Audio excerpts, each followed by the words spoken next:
What is up, y'all? Sorry, I was pausing a little bit. My webcam was freezing. But what is up, y'all? It is me, Tasha C. And in this particular video recap review, I will be recapping the Oval Season 1, Episode 3. Shout out to my YouTube fam. You know, for my YouTube fam, go ahead. And I think the subscribe button is right here. If you like what you see, you like what you hear, go ahead. Ring that bell to get all notifications. And let's get into it, y'all. Um, this series still is interesting to me. I'm just gonna tell you that heads up. Even though it's a hot mess, whatever, it's still intriguing to a certain point. Now, this episode we didn't see the Pikachu, the Pikachu, Rikachu, Peter, Squirrel group was mentioned, but we didn't see any of the members this episode. Okay, we're still going on the fact this is kind of like it seems like it's still the same night where stuff is occurring. But let's go to the first scene. I'm just gonna go here, whatever. All right, whatever. I forgot to mention that it confiscated Barry's cell phone and have that, whatever. Okay. The reason why I'm also remembering that is because it was actually kind of brought up in this tonight's episode. So, anyways, y'all, we go back exactly where pickup left. So, save y'all DVD artists. You have to be careful when you're fast forwarding because it picks up when it talks about previously at the Oval and picks up where it left off. We see sexual chocolate, not really so sexy because he up here bleeding on the white little rug in front of the bed because that was like, y'all okay? Is you okay, wife or whatever, blah blah blah. And he calls the secret firm. He don't call the popos. He calls some of his folks because he's the chief of staff over the Secret Service, FBI, folks, security type people. So he, who comes up there because he was on the phone like, no, I don't want Cal there. Cal's the one, y'all, that was up here like, did anything? Are you sure you don't want anything? He's like, no, I want this guy. And he just said, are you sure? Are you sure? Whatever, right? Just all, like hiding the bushes, whatever on him, whatever. Like, I always love you, whatever obsession is going on there. That we'll probably find out later the season or next season or whatever, But he's like, nobody but Cal. That's the dude's name is Cal. So guess who came with some of the other secret service folks? It was Cal. Here go sexual chocolate still on the floor. Give me an ambulance. He's like, who are you basically? Are you okay? He's asking his wife Lily. That's her name. I was calling Lady L. Lily, what's going on? And she just like, no, but he was like, what's wrong with your dress look ripped? And she was like, I think she said, I don't recall, remember, like it was something she must have ripped. He was like, did he attack you? And she said no. And he's just like, oh, I need, sexual chocolate on the floor. He wasn't all passionate then. Oh, I need an emergency. Oh, gosh. So, like I said, Kyle still showed up with some of the Secret Service members, right? And, even Don was like, I thought, you weren't supposed to be blah, blah, blah. But, Kyle was like, oh, still trying to just about, are you sure you don't? He was like, I'm fine. Lily was the one that had the problem. The only thing he said is when he left to go with certain people, he was like, you know what? Okay, bye, Lily, bye, ma'am. But his whole focus still was, are you sure? Lily is just so traumatized already by just shooting a man, possibly getting found out, and also being stalked into her house and all this other stuff, that she's not probably paying attention to signs like how Kyle is like obsessed of making sure he watches over Don. Okay, so we'll get back in a minute. Now, this is also, a scene that they had in the trailer and also this previews. The same this beautiful broad that was wanted as Victorious as one of his whores was there, and she's getting somebody's let it in. So I'm like, dang, y'all couldn't ever tell. He's getting, instead of Grubhub, he's getting his side pieces literally sent and delivered to the White House in the Oval Office, okay?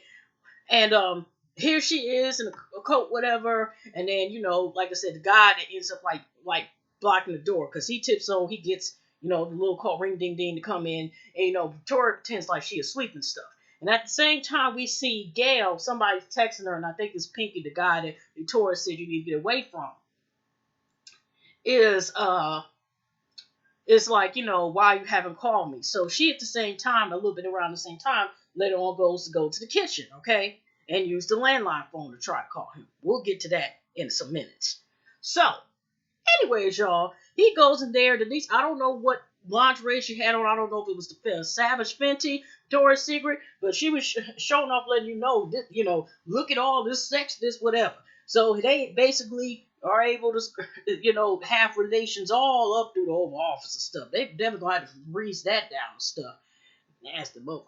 So, anyways, at the same time, we got Gail the Gnat, because that's what she reminds me of, a gnat. I mean, I can understand obviously some tension and her mom gets on nerves, but how Gail treats people, and this is her being sobered up and even knocked on the head a little bit on the side of a metal table, wherever the heck it was.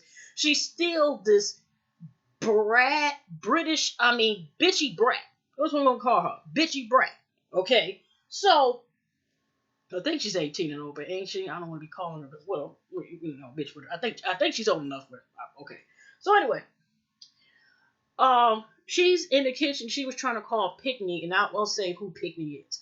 Now Barry, of course, he's trying to get in touch to find the Pikachu's. Took his daughter, because he, of course, is scared about something happened to baby. He goes to Pickney, same guy. Okay, that Gail is trying to call. Okay, how six degrees of separation, and so he's up there, and Pickney got his crew, whatever, and he's like letting him know like what's going on or whatever. And the guys is up here basically laughing about what this man's talking about. He's trying to find this group because they took his daughter. Because when I mean they right there.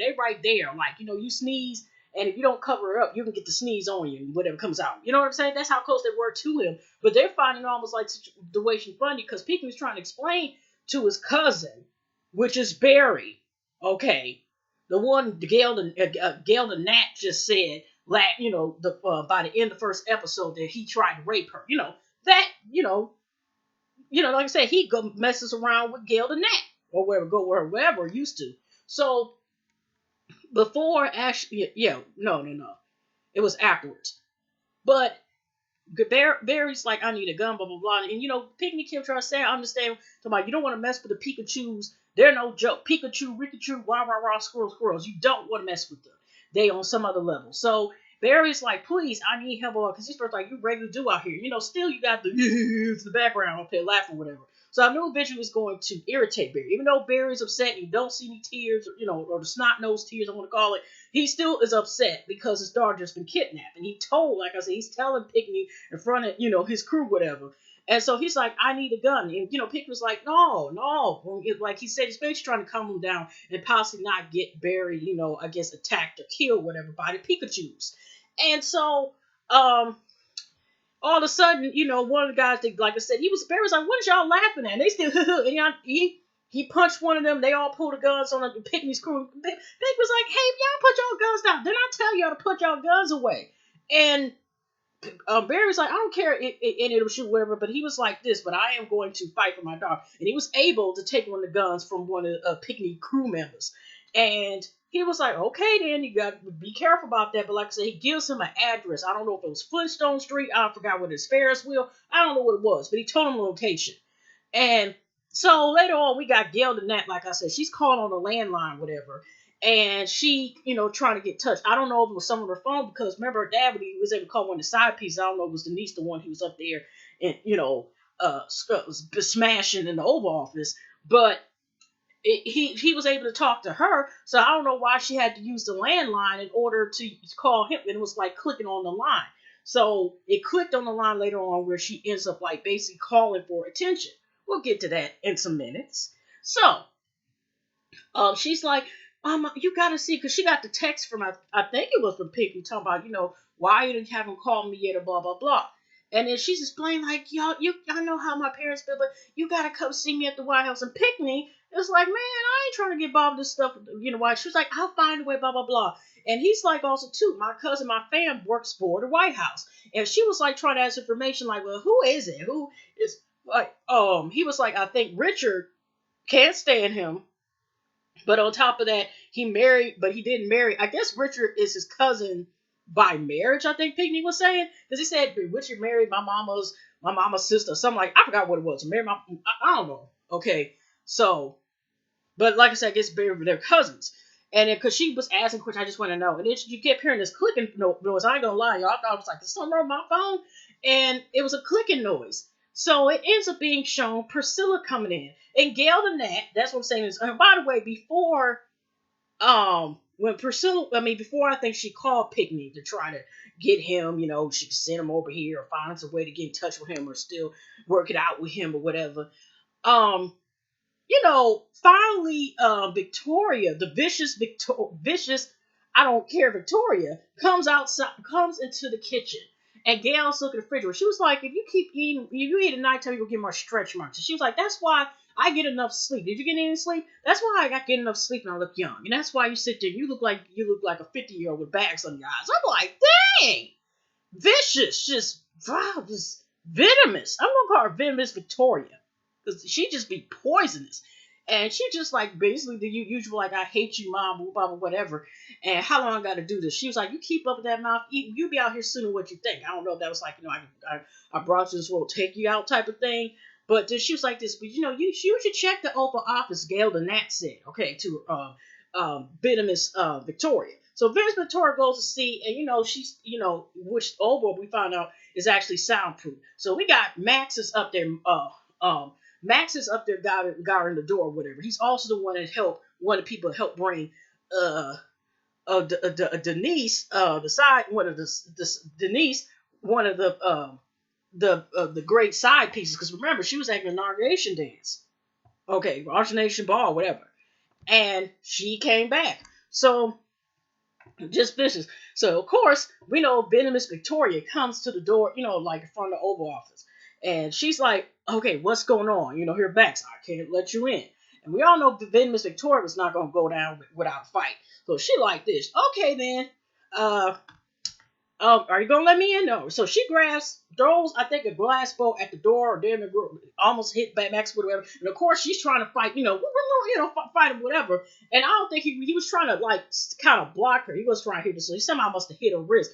And she was down on the ground. And he was like, "I'm sorry." And then she was trying to have him get him up because she was just like, we sit here and he's with one of his whores and everything else, and we've been covered for him and stuff like that. Because Max like, just go back to bed. That's all he said. He never agreed with nothing. He just like, just go back to bed. Just turn around. Just turn around. Just turn around. Just turn. That's all Max was saying. Just turn around. Just go back. Just go back. Go back to bed, Victoria. Go back to bed. But she was like, this is ridiculous how we're covering her from this for, and how you do it, how I do it, and just keep being disrespecting her. But like I said, she had her hand up, and she was like, "So you're not gonna help me up?" He was like, as long, because I first thought she was going to do, like, she was going to trick him to, like, help him pick her up and then kick him right in his balls. I thought she was going to do one of those, okay. But she just ends up just going back to bed, whatever, and waiting for Dirty Diana to finish with Hunter, Horny Hunter, okay. So Horny Hunter, the end, I guess they finished whatever. She's got her heel, so you must be a little Esmond whatever, plus a little stiletto, like, mark on the middle of his chest. And she's saying, hopefully I see you next time. And then Dirty Diana to Denise goes ahead and leaves, along with horny ass Hunter, this Hunter, and leaves, whatever. I wonder if is Victoria going to actually end up hooking up somebody, or has she done that before? You know what I mean? But here Max comes in to talk about. He let her know like the venomous Victoria was at the door, whatever, right? And you try to get in, and he was like, it was almost a little altercation, whatever. But I didn't want to try to find out like that. And here's what Max, a wrong person, Horny Hunter, had the nerve to say to him, like, you know what, y'all need to probably, she likes that fighting stuff. No, I think at least far when she tries to beat people's ass, that's because she can't get her way. I didn't see them up here trying to screw and smash the first episode, nor did she up here trying to be seductive with Max or any dirt things right now. So, like I said, Hunter is just one way, whatever. But he's trying to basically tell Max he basically needs to hook up with Venomous Victoria. He was like, at least let her get the knob slob to some whatever, take it off your hands. And Max like, no, I'm good. He was, and I think he was saying something about somebody, the twin sister, but he literally like that, take off her hands, trying to throw Venomous Victoria at Max. Like, I'm like, oh my gosh, just disgusting. Because he said he got to take a shower. Yeah, you do. And like I said, somebody needed Febreze, chemical spray, whatever the hell they got to do that room. That just in the darn office. The same chemicals they used once they found out the Oval Office was used with a cigar. I'll leave it as that. The same chemicals and more once they found. So, anyways, and what other stuff that's been used that we won't already know about. But so she's end up in the darn room, and again he's just coming there like, oh, I'm about to take a shower, and she just like giving him a look like, oh, I know your goons told you what happened, whatever, right? And he's like, okay, whatever, but I'm about to take a shower, whatever, and like basically like go to bed and just brushing off, just being a disrespectful a-hole, whatever, okay? That's probably why she be beating on us behind, whatever, to get into volatile fights, even though it's completely toxic and uncalled for. But probably because here she wants this image, but knows damn well, like, she continues to get disrespected and stuff. She better hope he ain't got no extra kids or some STDs and all A, B, C, D, F, G, and all different types. Hepatitis B, A, B, C, F, and D. Or for what, if y'all watch Greenleaf, let's just say when another person got this, and I'll leave it as that, y'all. Okay, so, anyways, he's about to take a shower. So I knew, like, I think she's up to something. I don't know what she's going to do. I don't know what she's going to do like that Christmas movie Regina King did with her husband, baby on the floor or something. But I just knew that she was at least going to do something. So as soon as he stepped in, about to wash his dirty balls, here goes. He steps his foot in, y'all, and it starts to bleed because she broke some glass. I don't know if it's the same glass. Well, no, I think she left it there. The glass one she broke earlier. But guess what? His foot starts to bleed. And he uses one little Secret Service house party, and she's just like this. She was like, I hope you got I hope you get stitches for it, whatever. And of course, he's feels some type of way, but he doesn't retaliate or anything. So hopefully, I was like, you need some band-aids for that and some peroxides. Probably some other stuff too. How about we get Secret Service to, get, the first aid kit? But she was like, I hope you get stitches. And he was like, well, Max been helping me. Well, Max by now knows how to do that. So, like I said, they've been by a towel. And the sad thing is people are used to this. Okay. I got to mention, like, Dirty Diana / Dirty Denise was up there saying, oh, wow, you're depressing now. I can't believe it. So, yeah, I think that's also what Venomous Victoria was asking. Like, oh, which one was this?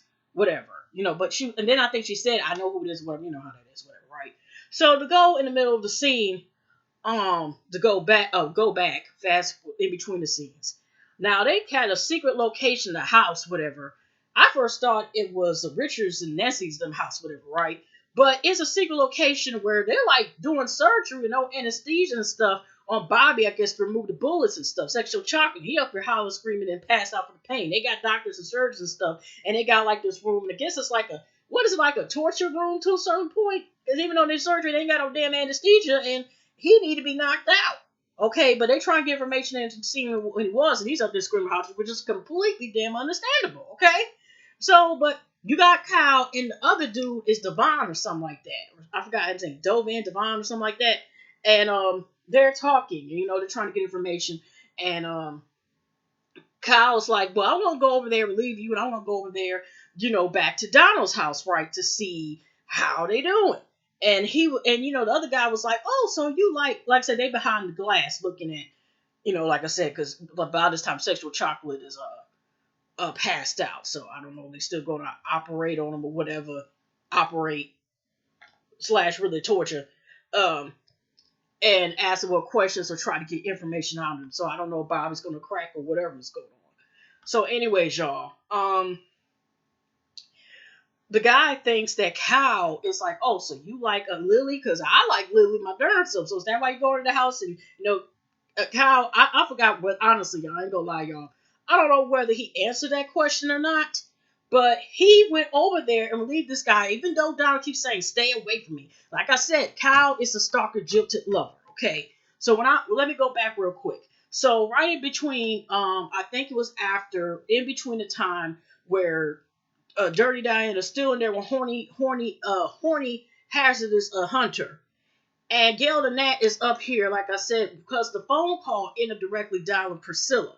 And Priscilla's like, oh, yes, did you call me? I didn't ask you, like I said, Gail's she gonna get smacked for real, okay? Okay, whatever. And I don't know who. It's a couple people got, they're on the list. Who gonna be VIP on whooping Gail the Nat's ass, okay?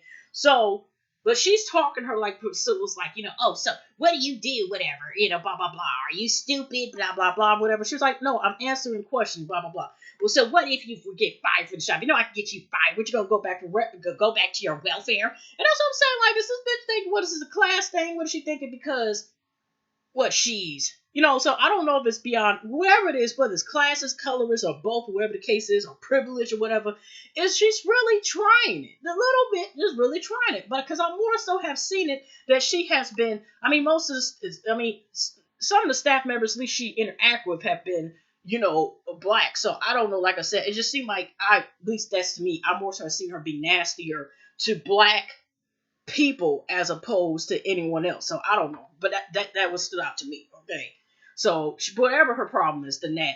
And Priscilla's like, okay, well, she's like, I want breakfast, but fix my breakfast now, that type of stuff. So she started to get eggs and cheese, and then she had nerve to say, now Priscilla's like I said, has a lovely physique, and jealous and that Gail the Nat is like this. I hope I don't get fat like you and blah blah blah. I'm like, bitch, is that your version of fat? But anyways, like I said, Gail the Nat, that's what Nats do. They get on your nerves. You want to just smash them and just smash them because they get on you. They nerve. They annoying as hell. They try to annoy the hell out of you. They make it annoying. That's what Gail Nat is because she's like a gnat. Okay, so Priscilla, by that time, then Jean comes in, and that's when Gail just walks out the darn room. And, because Jean was like, oh, I'm sorry. I came in, I guess, they there for the morning, for the morning shift or whatever. And then she was like, Priscilla's, because, she could tell Priscilla was getting mad and was trying to hold her temper. But the way Gail and Nat was talking to her, okay, and trying it. And Priscilla's like, you know what? I'm going to end up poisoning that little bitch.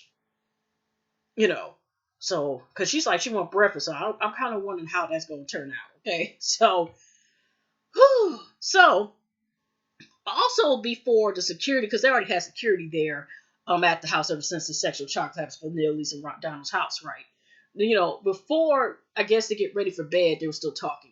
Lily is concerned because she just shot a man, and because Donald said even before the FBI, crew came, he was like he's gonna know everything about this dude from the time he was born to first started walking, got his baby teeth in, what school he went to, graduate 8th grade. He's gonna find. Of course, Lily is concerned about the possibility and then finding out about being a fair and what could possibly happen to her. Obviously, okay. So because she's all concerned about where they take him, and he's like, then they start talking. I think they're in the bed, in the bed talking, and she's asking questions like, so when you're going to see, are you seeing about him concerned? He was asking, she was saying, why? She was saying, I shot a man and I'm just concerned, like, so did he tell you anything or blah, blah, blah? Because she had to go downstairs and let the FBI people in. And still, when sexual chocolate was still bleeding and crying on the floor. And he still said, I just need an ambulance help, whatever. He didn't say nothing to put Lily on blast or nothing like that, because he just was shocked that she was gonna do it. He thought it was like, we're gonna pretend and I'm just gonna knock gun and I'm just gonna bang against this wall. Okay, that's pretty much what it is, and I'm even smashing.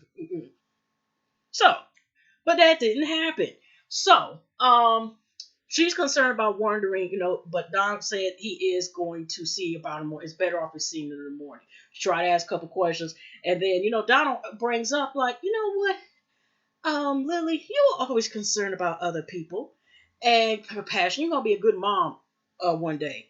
And she was like, well, we have to have sex in order for me, like to, so we can conceive children, that.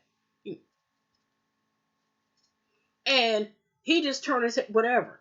And Lily decides to go downstairs. I don't know why, but for some reason she wanted to go downstairs, and I guess she was trying to get information. Still about sexual chocolate, and also being concerned about, do you find out? And guess who's at the door? It's Cal's crazy ass. And she's like, oh, you're doing here yet? Oh, I just came to, I just came or whatever. And she was, asking like, did sexual chocolate, of course she didn't say that. Did that guy say anything to you, whatever? And she was like, no, whatever, blah, blah, blah. But he did say this. I mean, is your husband asleep? She's like, I don't know. But he said this. No offense, I'm on y'all side. She was on y'all side, whatever, blah, blah, blah. But he was like this. Some just don't seem right in the story. Lil was like, what is that? What is, or were you trying to apply? Nor do I appreciate it. He was just saying, you have something to say it right then and there. And of course, Lil was like, you know what? This go back out. I'm gone. And then she goes upstairs, whatever. But then Donald goes downstairs for whatever reason. And he goes downstairs himself. I guess he sees at the door. Because Lily, by that time, has went back to bed or started pretending to go to bed or whatever. And Donald leaves. And he sees that Kyle is at the door. And Lily, but they got these long stairs that's upstairs, downstairs, and the side. So even though she ended up tiptoeing to the top of the stairs, he can't, she can hear him without being seen. Okay, neither one of them can see her. Okay. So she's hearing, so I don't know if she heard everything or what's going on. So, Donald's like, what are you doing here? They're whispering, but kind of loud enough to possibly might echo that possibly Lily could hear everything. And the guy's like, I'm just trying to protect you. I'm just trying to protect you. That's all. I'm just trying to protect you and your wife, whatever. But I'm trying to protect you. You're my priority. You're my priority. And he tried to grab Donald's hand. He was like, don't touch me. So they must have had something go on. And he tried to. He was like, don't touch me. And he just like, because he's like, what are you doing here? Well, I relieved Donald. I'm just trying to make sure you're okay. Blah blah blah. And I think he's telling him again, just like he is going back outside again. Or I don't know if he tells him to leave, go back outside again. Because Lily ends up, once, Donald's finished talking to him or whatever, basically telling him, like, leave me alone or whatever still. And I told you already what was going up. Like I said, y'all, forget, y'all, I forgot whether or not. But I know, like, Kyle ends up leaving the house. Leaves inside the house. I don't know if he ends up going back to where they, have this guy or not. So, anyways, he goes upstairs and Lily, was able to go back, pretend to go to sleep at that time. Okay, and go to sleep. Just like I forgot to mention before, after Bishop Victoria, after she was about to walk and leave, she says she apologizes to Max and says, I'm sorry. And he was like, for what? And she just walks and leaves away. And I forgot to mention, like, after Pickney, after he talks to Gail and Nat, and Barry came over there, whatever. Pickney, and first, I forgot to mention, Sharon is talking to Nancy. It's like early the morning next day. I don't know how late it was at night when, like when this stuff had happened, whatever, right? And when Barry left and all this other stuff. So, Pickney, and they go to the back door. Ain't nobody asking who is and nothing. Sharon opens up the door, and Barry ends up, Pickney ends up talking to Barry. Sharon, like, this goes upstairs, whatever. And she's like, what do you want? And Pickney basically understands. He looked it out for his cousin and lied and said the wrong address so he wouldn't put Barry in jeopardy. But he's like, he took one of the guns off one of my boys. And, like, I'm trying to protect him, but it won't be in a matter of time. He'll find these dangerous people or the Pikachu Pokemons. And he's just looking out for his cousin to make sure that they don't get caught up in this mess, whatever, right? So he just let him know this information and gets out, whatever, right? That's all he can do. And he didn't have to do that because, like I said, Richard don't really like him no way, okay? Because, as soon as he said with my boys, he's like, what do you mean, your game, man? It's your game, whatever. But he did tell him, like, hey, Barry, I understand what's going on, but I'm just telling you from the heart. This is what's happening. So, also, another scene that happened, like 2 or 3 more scenes. Now, what happened was, there was another scene where we see, like, maybe early next morning, whatever. I mean, it's still daylight, whatever. And Jason, that's the name of the pervert son, or Pervert Pete. Pervert Pete is Jason's name. I found out because I put closed caption, whatever. And Gene is making up the bed, right? And Jason comes in.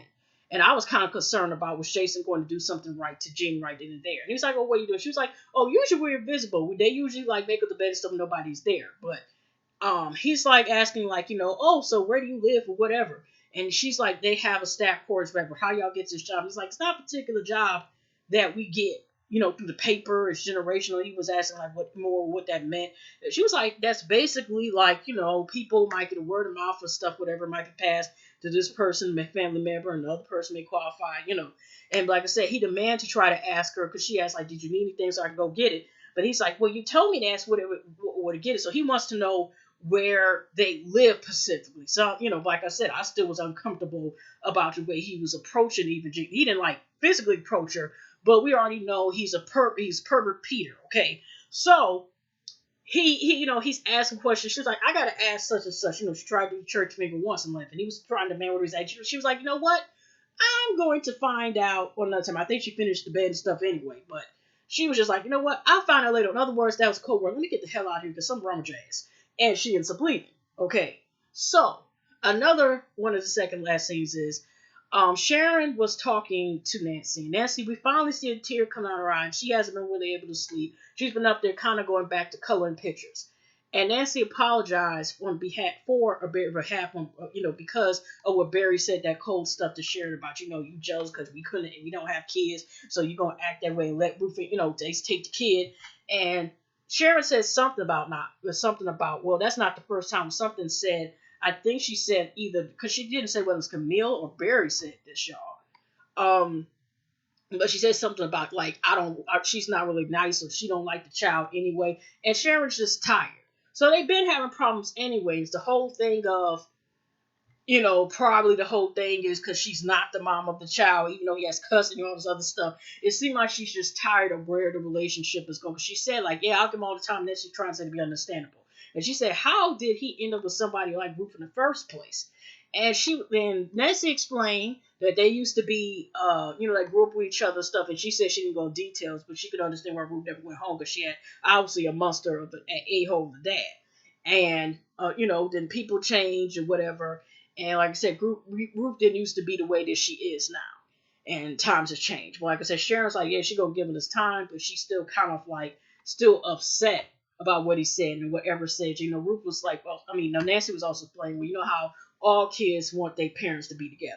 Not all, most, whatever, but mostly some of the time, some after a certain amount of time get used to their parents not together. They like, okay, it is what it is. But yeah, so there's a clash with that, and Sharon was like, I just wonder where we're at. Now, I try my best with my eyes and these glasses to see some damn tears come out of Barry's eyes. Now, like I said, Richard ends up finding Barry parked, I guess, under his fake address. He's crying, but okay, y'all. He He has the same amount of tears I'm showing y'all. You see? None.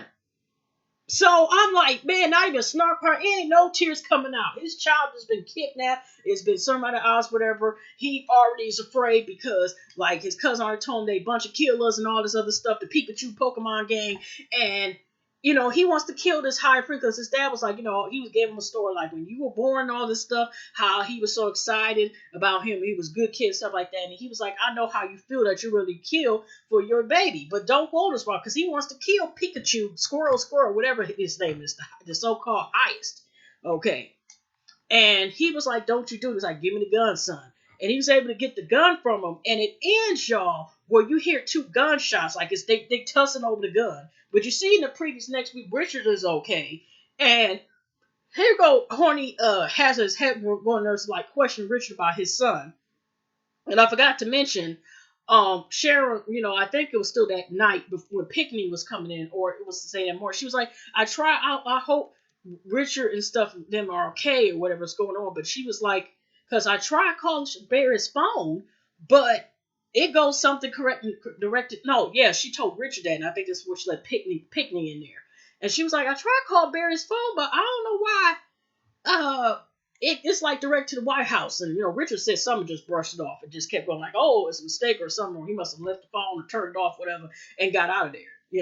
But yeah, that's pretty much how it ended. We got a Barry and his dad, Barry with his non-crying self, who is upset, who has all this stuff happening, who is not crying. Richard, maybe he was just trying to be calm, but it wasn't a tear. But I was really expecting, especially Barry, to cry what was going on. Like I said, I really seen one tear from Nancy. Did Sharon give some tears? She seemed like she was crying, but I don't know. Okay, anyway, y'all, hugs and loves. I will definitely see y'all next week. God bless the next episode. But like I said, y'all, where's the tears? Okay. Anyway, y'all, we'll see the next time. And what's next? Okay, whatever. Take care.